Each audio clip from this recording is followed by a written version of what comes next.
Tuhan bersamamu.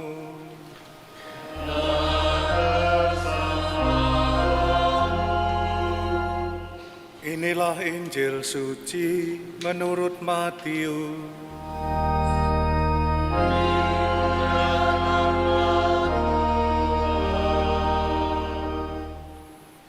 Sekali peristiwa, Yesus dibawa oleh Roh ke padang gurun supaya dicobai iblis. Setelah berpuasa selama 40 hari dan 40 malam, akhirnya laparlah Yesus. Lalu datanglah si pencoba itu dan berkata kepadanya, "Jika engkau anak Allah, perintahkanlah supaya batu-batu ini menjadi roti." Tetapi Yesus menjawab, "Ada tertulis manusia hidup bukan dari roti saja, tetapi dari setiap firman yang keluar dari mulut Allah." Kemudian iblis membawa Yesus ke kota suci dan menempatkan dia di pubungan bait Allah.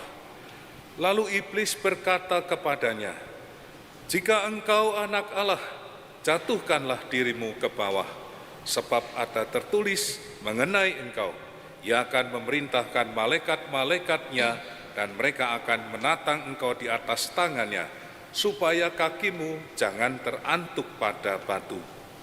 Yesus berkata kepadanya, "Ada tertulis pula, janganlah engkau mencobai Tuhan Allahmu."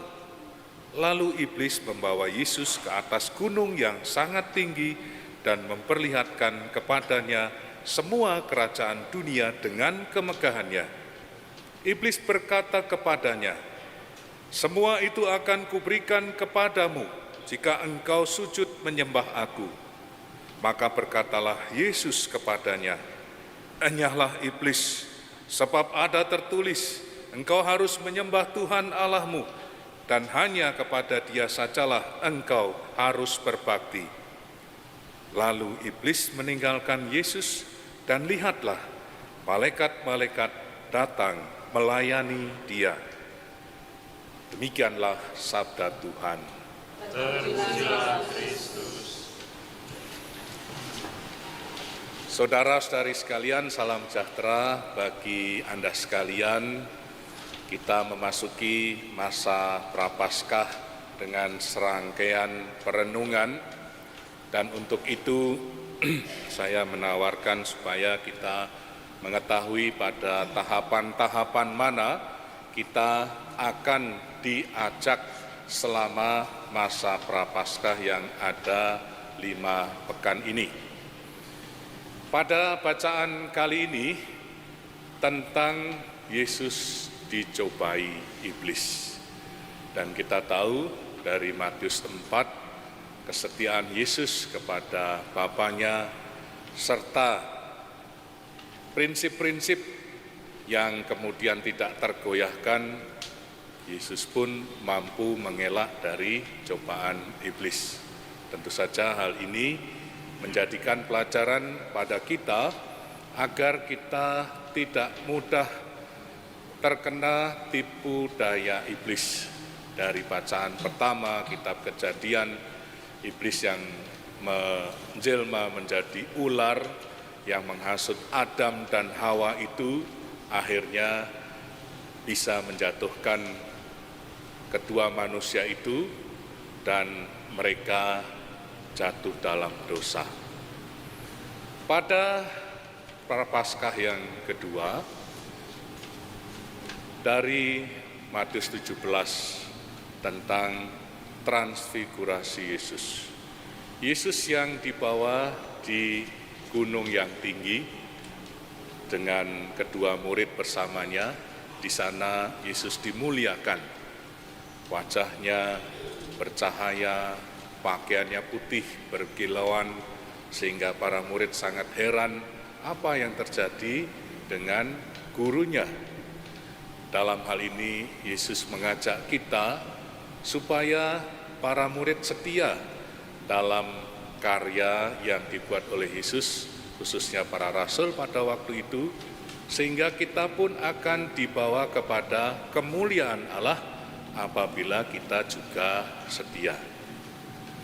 pada Minggu Prapaskah yang ketiga tentang roti hidup, diambil dari Yohanes 4, tentang seorang wanita yang setiap siang selalu menimba air karena ketahuan bahwa dia punya banyak suami. Maka supaya tidak ketahuan orang, dia melakukan kegiatan itu di siang hari. Setelah Yesus menyampaikan kata-kata, nasihat-nasihat, dan sabdanya, maka wanita itu sangat heran dengan ajaran yang disampaikan oleh Yesus. Dan akhirnya dia pun berpaling kepada Yesus dan mewartakan bahwa Yesus bersama ada dengan wanita tersebut. Minggu Prapaskah yang keempat itu tentang roti hidup. Kita tahu bahwa Lazarus sudah mati, dibangkitkan kembali.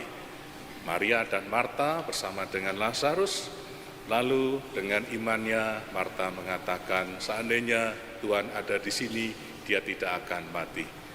Yesus mengatakan, akulah roti hidup dari surga, barang siapa percaya kepadaku, maka dia akan hidup selama-lamanya. Tentu saja Prapaskah yang kelima tentang penderitaan Yesus dari Matius 21, kita diajak bagaimana Tuhan Yesus yang telah mewartakan kabar baik itu akhirnya mengalami situasi di mana dia dikehendaki untuk menjadi anak domba Allah, menderita dan akhirnya menghadapi orang-orang yang tidak suka padanya dan membenci. Melalui penderitaan ini kita diajak untuk tahan uji terhadap tantangan dan rintangan, sebab memang dunia ini sungguh keras, tantangan ini sangat banyak. Menjadi orang Katolik kita berpikir akan berjalan seperti di daerah yang lengang atau masuk jalan tol, tapi ternyata kerikil tajam, kanan kiri, dan tantangan itu terus silih berganti sampai pada akhir hayat manusia. Saudara-saudari sekalian, semua tema itu ditengarai dengan Yesus sebagai pokok. Yesus dicobai, Yesus dimuliakan, air hidup yang adalah Yesus, roti hidup adalah Yesus, dan penderitaan Yesus. Memang renungan kita dalam kehidupan ini tidak bisa lepas dari kasih Allah. Apalagi kita sebagai pengikut Kristus tidak bisa lepas dari Injil. Bagaimana karya keselamatan Allah melalui kitab suci, melalui karya Yesus, yang akhirnya kita bisa melihat bagaimana kehendak Allah itu terjadi pada diri saya, bercermin pada peristiwa Yesus Kristus. Tapi baiklah, bahwa hari ini adalah Minggu Prapaskah yang pertama, kita diajak untuk memahami tentang dosa. Dari referensi yang saya baca, dari katekismus, dari ajaran Paus Benediktus dan Henry Nouwen, bahwa dosa itu menjauhkan kita dari hukuman, menjauhkan kita dari Tuhan, dari kasih Allah, membawa kepada sanksi hukuman. Dalam ajaran Katolik, ada yang disebut dosa kecil, ada yang disebut dosa besar. Nah, itu Romo, dosa macam yang apa itu dosa kecil dan dosa yang besar. Ada 3 kategori yang disebut dosa besar, yaitu karena kesadaran bahwa orang itu dengan sadar melakukan. Yang kedua, kebebasan. Dia dengan bebas melakukan. Sebetulnya ada pilihan lain, tetapi pilihannya pada pilihan untuk menjauhkan diri dari perintah Allah, dari ajaran kitab suci, dan secara bebas dia memilih hal yang bertentangan. Yang ketiga adalah objek dari tindakan dosa itu. Misalnya membunuh, itu jelas objek yang bertentangan dengan 10 perintah Allah. Sebagai orang Katolik kita diajari apa itu 10 perintah Allah. Apa itu 5 perintah gereja? Akulah Tuhan Allahmu, jangan ada Allah lain. Jangan menyebut nama Tuhan dengan tidak pantas. Kuduskanlah hari Tuhan. Hormatilah ayah dan ibumu.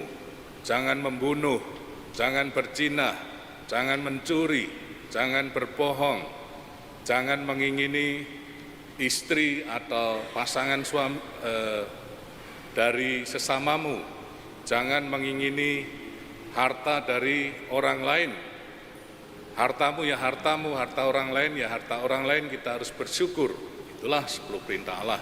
5 perintah gereja sama senada seperti 10 perintah Allah. Kuduskanlah hari Tuhan, pergilah ke gereja pada hari Minggu, pada hari besar. Berlakulah sebagai orang Katolik dengan berpantang dan berpuasa, dan menerima komuni bila Anda sudah baptis dan komuni pertama minimal setahun sekali, mengaku dosa dan melakukan kegiatan spiritual, ora et labora, dan berderma. Namun yang mendasari dari 10 perintah Allah dan 5 ajaran gereja itu adalah hukum cinta kasih. Kasihlah sama manusia seperti dirimu sendiri.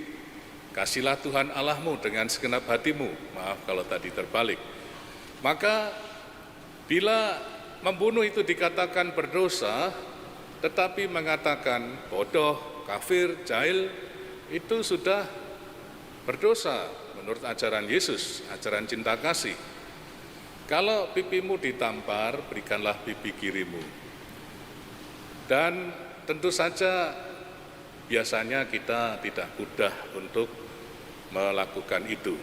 Pendek kata bahwa hukum cinta kasih ukurannya bukan menang atau kalah, untung atau rugi, tapi pengampunan, pemberian, pengorbanan, itulah yang disampaikan oleh Yesus. Dan akhirnya hukuman dari dosa itu ada yang sifatnya sementara, ada yang sifatnya eterna, kekal. Maka yang eterna ini membawa kepada maut, seperti dalam bacaan kedua Roma 5, kalau diterus-teruskan tadi adalah sebab maut mendatangkan hukuman dan kasih karunia Allah dalam Yesus Kristus adalah hidup yang kekal. Maka kiranya kita sebagai orang beriman menjadikan rambu-rambu itu dan memahami sepenuhnya atas segala apa yang kita lakukan, apa yang kita pikirkan, dan apa yang kita rasakan menyatu dengan Tuhan Yesus, supaya kehidupan kita dibawa kepada rahmat-Nya dan juga tentu saja kepada keselamatan kekal abadi. Tuhan memberkati.